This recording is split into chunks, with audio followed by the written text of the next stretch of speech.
አላህ የልጅ አባት ሆነ የሚለው ይሁዶችም ብለውታል፣ ነሳራዎችም ብለዋል፣ ሙሽሪኮችም እንዲሁ። በየትኛውም የዓለም አካባቢ ያሉ ሙሽሪኮች ተመሳሳይ አቋም አላቸው ልጅ አለው በሚለው ላይ። ልዩነት የሚፈጠረው የልጁ ማንነት ላይ ነው። ሁሉም የወደደውንና የሚያከብረውን ከፈጣሪ ጋር ለማዛመድ ይጣጣራል። ይሁዶች ዑዘይር ኢብኑላህ ዑዘይር የአምላክ ልጅ ነው ሲሉ፣ ነሳራዎች ደግሞ አልመሲሕ ኢብኑላህ ብለዋል። የዓረብ ሙሽሪኮች መላኢካ የአላህ እንስት ልጆች ናቸው፣ ሴቶች ናቸው አሉ ነው። የወለዳቸውም ከጅን መኳንንቶች ሴት ልጆች ላይ ነው አሉ። በመላኢካና በኻሊቅ السماوات والأرض وحاشاه መካከል ዝምድና ላደረጉ በጅንና በሱ መካከል ደግሞ የአማችነትን ግንኙነት አደረጉ። ሁሉም እንግዲህ ይሄን ይላሉ። ወደ ምስራቁ አቅጣጫ ያሉ እነ ቡድሃና ሂንዱይዝምም የአምላክ ልጅ የሚሏቸው አሏቸው። ቡድሃም ራሱ የአምላክ ልጅ ነው። ስለዚህ ሁላቸውም ሙሽሪኮቹ በዚህ ጉዳይ አላህ ልጅ አለው በሚለው ላይ ተስማምተው ልጁ ማን ነው በሚለው ላይ ነው የተጋጩት። ስለ ሶስቱም ከተናገረ በኋላ ወቃሉ አለ አይ ቃለ ኩሉ ፈሪቅን اتخذ الله ولدا እያንዳንዱ ቡድን አላህ ልጅ አለው አለ። የሁሉም አባባል ውሸት ስለሆነ ሱብሓነሁ አለ ጥራት የተገባ ይሁን። ማናቸው ሆኖ ከሱ ጋር ዝምድና ሊኖረው ቻለ? ለቀድ ቁልቱም ሸይአን ኢዳ ዘግናኝ ነገር ነው የተናገራችሁት፣ እጅግ የሚሰቀጥጥ ለመስማት እንኳን።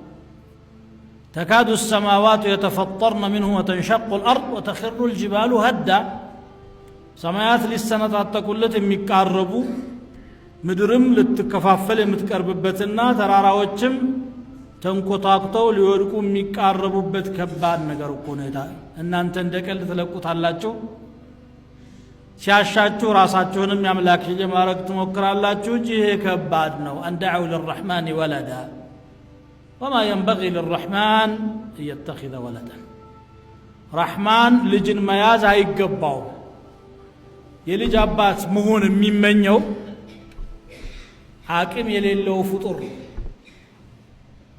በአንድ በኩል ስሜት አስገድዶት ወደ ተቃራኒ ጦታ ካላዘገመ በስተቀር መኖር የማይሳካለት የሆነ አካል፣ በሌላ በኩል ጉልበት ሲከዳኝ ንብረት ሲያልቅልኝ የሚጦረኝ ያስፈልገኛል የሚል አካል፣ በሌላ በኩል ደግሞ እኔ ከሞትኩ ስሜ በምን ይጠራ የሚል ልጅ ሊያስፈልገው ይችላል።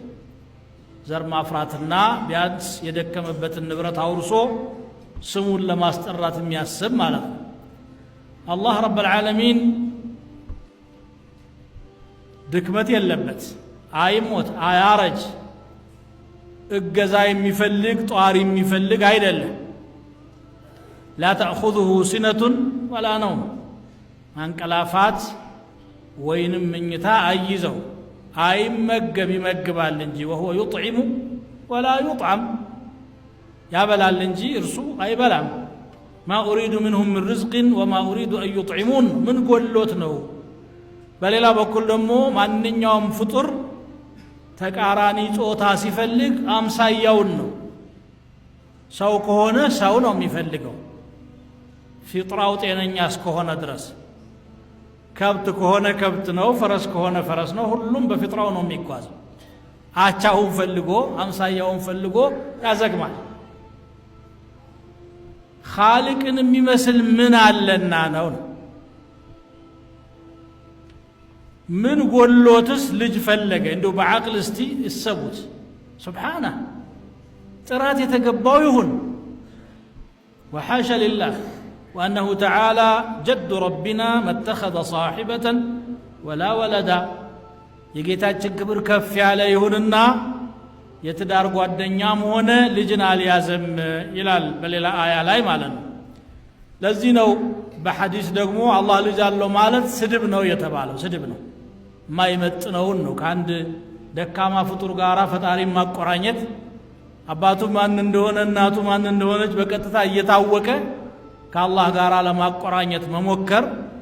وجعلوا الملائكة الذين هم عباد الرحمن إناثا እነዛን መላእክቶችንም አደረጓቸው የረህማን ባሪያ የነበሩትን እንስቶች አደረጓቸው። ጾታቸው ማን ነገራቸው? ከሆነ ሆነና እንስት እንጂ አይወልድም እንደሱ። ደራሳቸው ሴት ስትወለድላቸው ስማችንን ታጎድፋለች እያሉ ከነ ህይወቷ ይቀብሩ የነበሩ ሰዎች ለረህማን ግን ይሄን ይላሉ። ልጁ ሴት ናት አሉ። ጣዖቶች ራሱ መላእክታን ወክለው ስለሆነ ስልጣን ያገኙት በእንስት ስም ይጠራሉ አሉ። يدعون من دونه إلا إناثا وإن يدعون إلا شيطانا مريدا እንስቶችን እንጂ አያመልኩም ይልቁንስ በተጨባጭ ከሆነ ብራሪ የሆነውን አመፀኛ ሰይጣን ብቻ ነው የሚያመልኩት እንጂ አላህ ከቶም ልጅ የለው። لذلك ثبت في الحديث القدسي الذي أخرجه الإمام البخاري عن عبد الله بن عباس رضي الله تعالى عنهما عن النبي صلى الله عليه وآله وسلم قال الله تعالى كذبني ابن آدم ولم يكن له ذلك وشتمني ولم يكن له ذلك يهي يا آدم لج يبلغنا وبلغنا أنين واشتهال للنيال يهي لسو تقبيال نبرا استبابلي سدبنيم يهيم تقبيال للم فأما تكذيبه إياي فيزعم أني لا أقدر أن أعيده كما كان استبابلني يملو እንደነበረው አድርጌ እንደማልመልሰው ይሟገታል። እንዴት ነው ሰው ከሞተ የሚነሳው? አጥንቱ በስብሶ ተከስክሶ ስጋው አፈር በልቶት ወደ ሌላ ነገር ከተቀየረ በኋላ ድጋሜ ሙሉ ቁመና ኑሮት ቆሞ ይጠየቃል፣ ይሸለማል ወይም ይቀጣል ተብሎ የሚነገረው ለምንድን ነው እያለ ይሞግታል። ምን ቸገረው? አላህ ምን ይከለክለዋል? ወትሮስ ያልነበረን ነገር አስገኝቶ የለ እንዴ? እንኳን ያለውን ከከርሰ ምድር ምሶ ማውጣትና ማቆም ቀርቶ ምን ማለታችሁ ነው አለ። ይሄ ሙግት ነው፣ ማስተባበል ነው። በሌላ በኩል ደግሞ ሰደበኝ እምላችሁ አማ ሸትሙሁ ኢያይ ፈቀውሉሁ ሊ ወለድ ለእኔ ልጅ እንዳለኝ ይናገራል። ፈሱብሓኒ አን አተኺዘ ሳሒበተን አው ወለዳ የትዳር ጓደኛን ወይም ልጅን መያዝ የማይገባኝ ነኝ፣ ጥራት የተገባኝ ልሁን ይላል አላህ ስብሓነሁ ወተዓላ። ናዚህ ማያ ላይ መልሱ በቃ ይቺ ቃል ብቻ ነው። ሱብሓነሁ ተንዚህ ልጅ ለመውለድ እንግዲህ አምሳያ ሲኖረው፣ አቻ ሲኖረው፣ ድክመት ሲኖረውና ድጋፍ የሚያሻው ሲሆን ነው ልጅ የሚወልድ። አምሳያም የለው አቻ የለው ድካም የለበትም። ሰባት ምድርን ፈጥሮ ወማ መሰና ሚን ሉጉብ ነው የሚለው። ኩን ፈየኩን ነው የሱ ስራ። ይኸው እየመጣ ነው ያለው። አደምንም ሲፈጥር ሁን ብሎ ነው የፈጠረው። ዒሳንም ሲፈጥር ዑዘይርንም ሁን ብሎ ነው የፈጠረው። ሰማይ ምድርንም ሲፈጥር እንደዚያው። ትንሿ ነገር ጉንዳኗ ወይም ትንኟ ቀላል ስራ ሆና ሰማይ ምድሩ ወይም ከዚያ ውጭ እኛ ማናቀው ዓለም ለሱ ከባድ የሚሆን አይደለም፣ እኩል ነው ለሱ በኩል።